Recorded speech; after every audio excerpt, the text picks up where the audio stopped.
Hi friends, welcome to our channel அம்மா recipes. இன்றைக்கி நம்ம சேனலில் டொமேட்டோ கெச்சப்பும் அதை வச்சு ஒரு ரெசிபியும் தான் செய்ய போகிறோம். இந்த ரெசிபியை பிரேக்ஃபாஸ்ட்டாகவும் சாப்பிட்டுக்கலாம், ஸ்நாக்ஸாகவும் சாப்பிட்டுக்கலாம். கண்டிப்பாக ஸ்கிப் பண்ணாமல் பாருங்கள். இது வரைக்கும் நம்ம சேனலை சப்ஸ்கிரைப் பண்ணலாம், கண்டிப்பாக சப்ஸ்கிரைப் பண்ணிக்கோங்க. வாங்க வீடியோக்குள்ளே போகலாம்.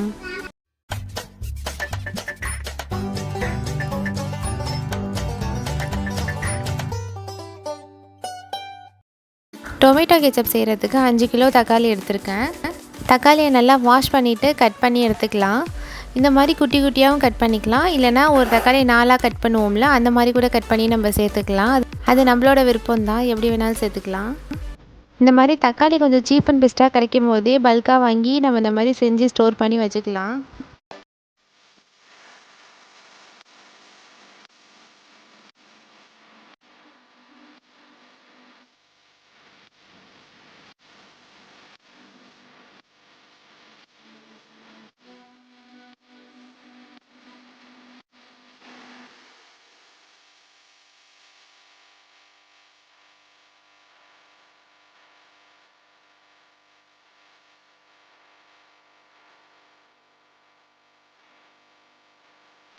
இப்போ எல்லாத்தையும் நல்லா கட் பண்ணியாச்சு. இதை ஒரு குக்கரில் சேர்த்து நம்ம விசில் விட்டுக்கலாம்.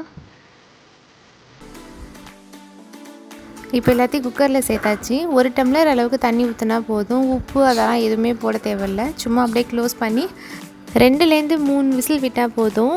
ஸ்டவ் வந்து ஹை ஃப்ளேம்லேயே இருக்கலாம், சிம் பண்ண வேணாம். விசில் வந்து நல்லா ஸ்டீம் அவுட் ஆனதுக்கப்புறம் ஓப்பன் பண்ணணும். இந்த டைமில் நல்லா வெந்திருக்கு. இது நல்லா ஆறின பிறகு இந்த மாதிரி ஒரு மிக்ஸி ஜாரில் போட்டு நல்லா பிளெண்ட் பண்ணி எடுத்துக்கலாம். ஆனால் நல்லா ஆற விட்டுறணும். சூடாக போட்டோம்னாக்க ஜார் வந்து வீணாக போயிடும். அதனால் நல்லா ஆற விட்டு அதுக்கப்புறம் மிக்சியில் போட்டு எடுத்துக்கணும். இப்போ அரைச்சாச்சு, ஓப்பன் பண்ணிடலாம். இந்த மாதிரி நல்லா பேஸ்ட்டாக அரைச்சி எடுத்துக்கணும். இதை அரைக்கிறப்ப தண்ணிலாம் எதுவுமே ஊற்றக்கூடாது, அப்படியே தக்காளி எடுத்து போட்டு தான் அரைக்கணும். நெக்ஸ்ட்டு நம்ம இதை ஃபில்டர் பண்ணி எடுத்துக்கலாம். இந்த மாதிரி சில்வர் வடிகட்டி இருந்தால் நமக்கு பெஸ்ட்டு, சீக்கிரம் வேலை முடிஞ்சிடும். வேறு எந்த வடிகட்டியில் நம்ம வடிகட்டினாலும் அது சீக்கிரம் வந்து அந்தளவுக்கு ஜூஸ் வந்து இறங்காது. ஏன்னா கொஞ்சம் திக்காக இருக்குதுல்ல, அதனால் இறங்காது. மோஸ்ட்லி எல்லார் வீட்லேயும் இந்த மாதிரி வடிகட்டி இருக்கும். அப்படி இல்லாதவங்களுக்கு ஒரு ஐடியா என்னதுன்னா, நம்ம மாவு சலிக்கிறோம்ல ஜல்லடை, அதில் இந்த மாதிரி பெரிய ஓட்டை உள்ள தட்டாக பார்த்து நம்ம அதில் வடிகட்டிக்கலாம். அதில் கூட நல்லா ஃபில்டர் ஆகும்.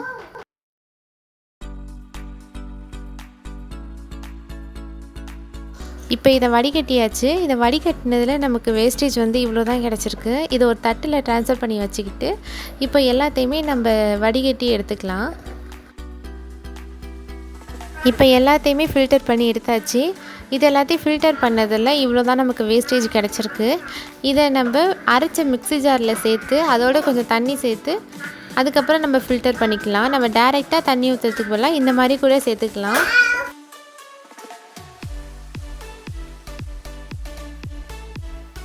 இப்போ எல்லாத்தையுமே வடிகட்டினதில் நமக்கு ஃபைனலாக உள்ள வேஸ்டேஜ் வந்து இவ்வளோ தான். இதில் வந்து கொஞ்சம் விதையும் அதோட தோலும் தான் கிடச்சிருக்கு. நெக்ஸ்ட்டு நம்ம இந்த மாதிரி ஒரு நான்ஸ்டிக் பேன் மாதிரி எடுத்துக்கணும். அதில் நம்ம ஃபில்டர் பண்ண எல்லா ஜூஸையுமே ஊற்றி அதை நல்லா கொதிக்க விடணும். நல்லா கொதி வர வரைக்கும் ஸ்டவ் வந்து ஹை ஃப்ளேம்லேயே இருக்கலாம்.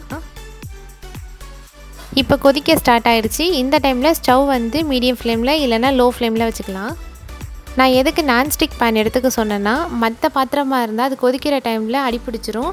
இப்போ நான்ஸ்டிக்காக இருக்கப்ப அடிப்பிடிக்கிறதுக்கு சான்ஸே கிடையாது. அதனால தான் நான் நான்ஸ்டிக் எடுக்க சொன்னேன்.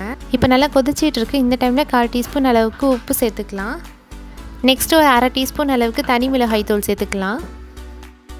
நெக்ஸ்ட் ஒரு 1/2 கப் அளவுக்கு ஜீனி சேர்த்துக்கலாம். இது சர்க்கரையும் சேர்த்து பண்ணலாம். டேஸ்ட்டு வந்து ஒரே மாதிரி தான் இருக்கும். ஆனால் நான் வந்து ஜீனி சேர்த்து தான் பண்ணியிருக்கேன். இப்போ எல்லாத்தையும் நல்லா மிக்ஸ் பண்ணிக்கலாம். நம்ம கொஞ்சம் அதிகமாக செய்கிறதுனால ரொம்ப நாள் ஸ்டோர் பண்ணி வைக்கிற மாதிரி இருக்கும். அதனால் கெட்டு போகாமல் இருக்கிறதுக்கு 2லேருந்து 2.5 டேபிள் ஸ்பூன் அளவுக்கு குக்கிங் வினிகர் சேர்த்துக்கலாம். இப்போ எல்லாத்தையும் நல்லா மிக்ஸ் பண்ணிடலாம். அடுத்து 1.5 டேபிள் ஸ்பூன் அளவுக்கு சோள மாவு எடுத்திருக்கேன். அதனால் தண்ணியில் கட்டி இல்லாமல் கரைச்சி இதில் சேர்த்துக்கலாம். எல்லாத்தையும் நல்லா மிக்ஸ் பண்ணி ஒரு 5 நிமிஷம் இருக்கட்டும். இந்த மாவு சேர்த்ததுக்கப்புறம் ஒரு திக்கான ஒரு கன்சிஸ்டன்சி வரும். அது வந்ததுக்கப்புறம் நம்ம ஸ்டவ் ஆஃப் பண்ணிடலாம்.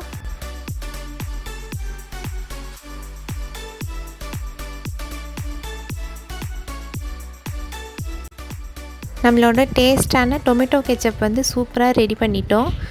இது நல்லா ஆறின பிறகு ஒரு கிளாஸ் பாட்டிலில் ஊற்றி ஃப்ரிட்ஜில் நம்ம ஸ்டோர் பண்ணிக்கலாம். கெச்சப் யூஸ் பண்ணுறப்ப அதில் ஈரம் படாமல் பார்த்துக்கணும். ஈரமான ஸ்பூன் போட்டு எடுக்கிறது அந்த மாதிரிலாம் பண்ணக்கூடாது, ஏன்னா வீணாக போகிறதுக்கு வந்து சான்ஸ் இருக்குது. நெக்ஸ்ட்டு இந்த ஹோம்மேட் டொமேட்டோ கெச்சப் வச்சு ஒரு சூப்பரான ஒரு ரெசிபி நம்ம ரெடி பண்ணலாம். இப்போ ரெசிபி பார்க்கலாம். இட்லி மஞ்சூரியன் செய்கிறதுக்காக நைட்டு சுட்ட லெஃப்ட் ஓவர் இட்லி இருந்துச்சு. அதில் ஒரு 5 இட்லி எடுத்திருக்கேன். அதை சின்ன சின்னதாக கட் பண்ணி எடுத்துக்கலாம். ரொம்ப குட்டியாக கட் பண்ணிட வேணாம், ஓரளவுக்கு மீடியம் சைஸில் கட் பண்ணி எடுத்துக்கலாம்.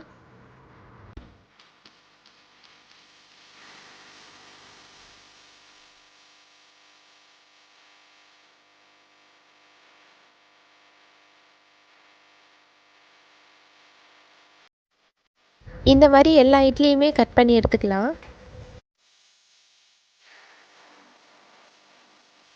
இந்த மாதிரி மீடியம் சைஸில் கட் பண்ணி எடுத்தாச்சு. நெக்ஸ்ட்டு இதுக்கு தேவையான கோட்டிங் வந்து எப்படி ரெடி பண்ணுறதுன்னு பார்த்துடலாம்.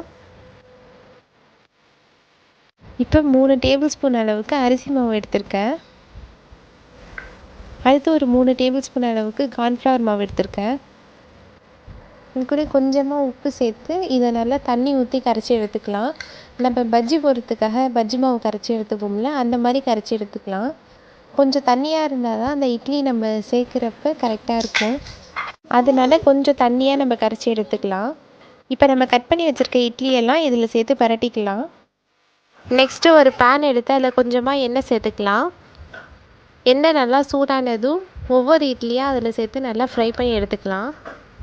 அப்படியே அள்ளி போட்டோம்னா அதை பிரித்து விடுறதுக்கு கொஞ்சம் சிரமமாக இருக்கும், அதனால நம்ம ஒன்று ஒன்றா எடுத்து போட்டுக்கலாம். இந்த டைமில் ஸ்டவ் மீடியம் ஃப்ளேம்லேயே வச்சுக்கலாம்.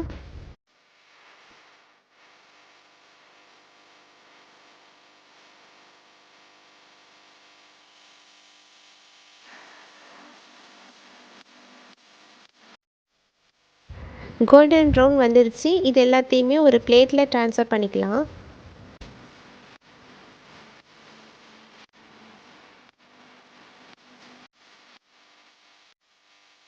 இப்போ அதே மாதிரியே நெக்ஸ்ட் பேட்ச் போட்டு ஃப்ரை பண்ணி எடுத்துப்போம்.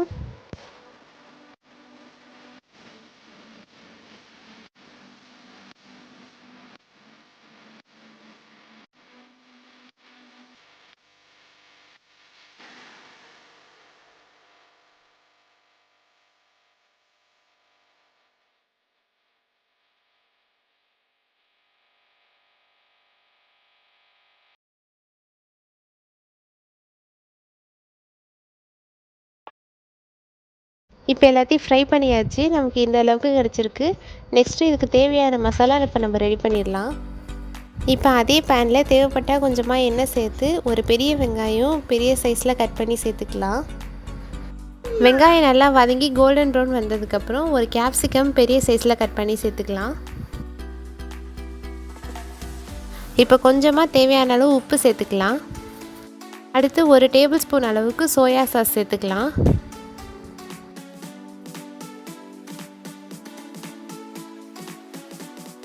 அடுத்து ஒரு 3 டேபிள் ஸ்பூன் அளவுக்கு நம்ம செஞ்சு வச்ச ஹோம்மேட் டொமேட்டோ கெச்சப் சேர்த்துக்கலாம்.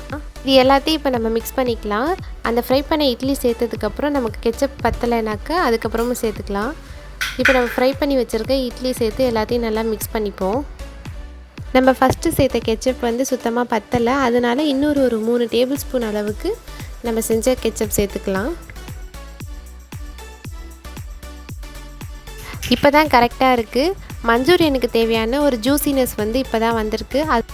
இந்த டொமேட்டோ சாஸ் வச்சு chicken Manchurian, gobi Manchurian, fried rice, chilli parotta இந்த மாதிரி நிறையா ரெசிபீஸ் வந்து ட்ரை பண்ணலாம். கண்டிப்பாக நீங்கள் அதையும் ட்ரை பண்ணி பாருங்கள். ரொம்பவே டெம்டிங்கான இட்லி மஞ்சூரியன் சூப்பராக ரெடி ஆகிட்டு, இது ஈவினிங் ஸ்நாக்ஸாகவும் சாப்பிட்டுக்கலாம், இல்லை பிரேக்ஃபாஸ்ட்டாகவும் சாப்பிட்டுக்கலாம். இந்த ரெசிபி உங்களுக்கு பிடிச்சிருந்துச்சுன்னா கண்டிப்பாக லைக் பண்ணுங்கள், ஷேர் பண்ணுங்கள், கமெண்ட் பண்ணுங்கள். மறக்காமல் நம்ம சேனலுக்கு சப்ஸ்கிரைப் பண்ணிக்கோங்க. தேங்க்ஸ் ஃபார் வாட்சிங்.